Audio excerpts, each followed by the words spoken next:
Our course in this class is called the Philosophy of the Gospel of the Evangelist, or John the Apostle, the Philosophy of the Gospel of St. John.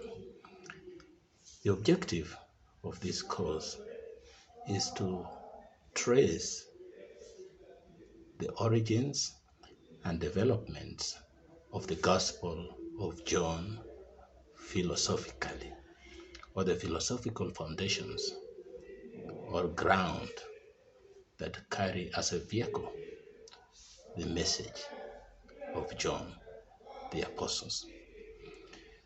So in tracing the philosophical underpinnings of the fourth gospel, we find two most general claims. And the first general claim is that things are radically linked in their very structure to their end. And this, if we be careful, we will see that it has an intrinsic tendency towards nihilism. That is meaninglessness of life, because everything is bound in their very structure to end. And this is a strange claim coming from a gospel that is very transcendent in nature. And by transcendent, we must be able to distinguish between the transcendental and the transcendent. Transcendental is an objective or a universal principle in which it can be derived, the experiences of our common experiences. Is the one in relation to the many, to use the language of the medieval philosophers. But the transcendent is a return to the absolute source. So what we are saying is that nihilism of John puts into a sharp focus a relationship which claims absoluteness of being, while at the same time affirms that the experiences that of human beings, or human experience as such, is nihilistic, is bound to end. It's very controversial. It is in the gospel, and it will be our duty to see how this claim, which is philosophically pregnant, can be at the same time theologically sound. The second claim, generally speaking, is that the end as nihilism is overcome by the disclosure of the word as eternal. The end of beings that come into being and pass away from being is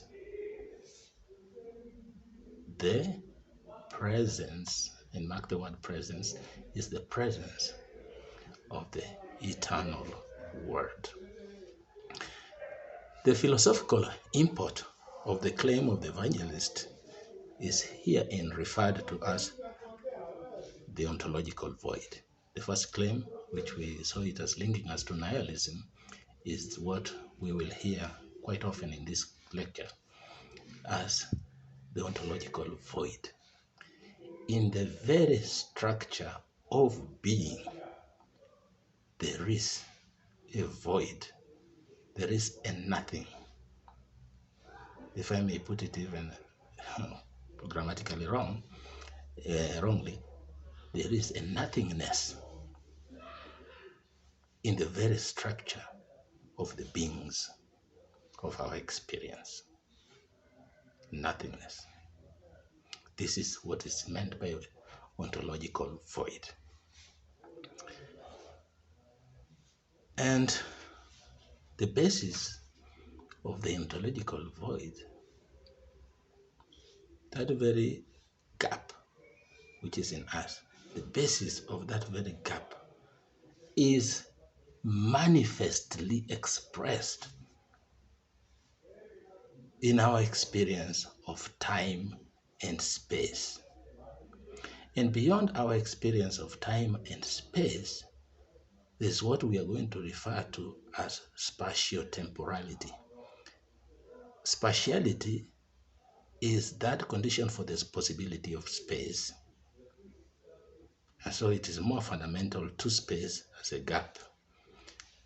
And then temporality is the very structure of time, in the sense that time, as we experience it in duration. We see time as a duration, a movement from point A to B and subsequent other points. That durational is grounded on what we will see as a temporality. And we will explain what temporality means. So the philosophical import of the two claims, the ontological void and the transcendent height, is that though nature as we experience it is bound intrinsically in its very structure to end, nature has not lost hope in its restoration. But the restoration is not to bring nature into its fundamental ground. It is to overcome that fundamental ground in which finitude is grounded. So if we had said that nature is grounded on space and time, spatio-temporality, then it means that the restoration of nature must be grounded on that on which spatio-temporality itself is grounded. And this is the eternal word. And this is very important, these 2 points. Ontological void as the condition for the possibility of there being the beings that we experience in this world, and then the transcendent height as the condition for the possibility of restoration. The word restoration is not quite it, because to restore is to bring back to its original position, which is presumably the best or better than the latest position. It is not really a restoration. It is transcending spatio-temporality and reaching a level in which something beyond space and time, eternity, is the solution to healing this ontological void.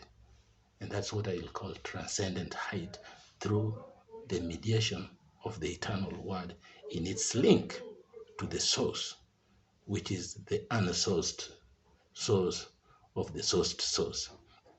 In Johannine language, we'll see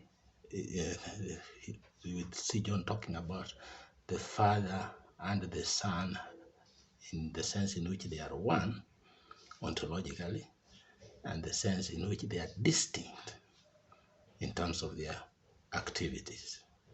But as a being, when God acts in the wholeness of his being.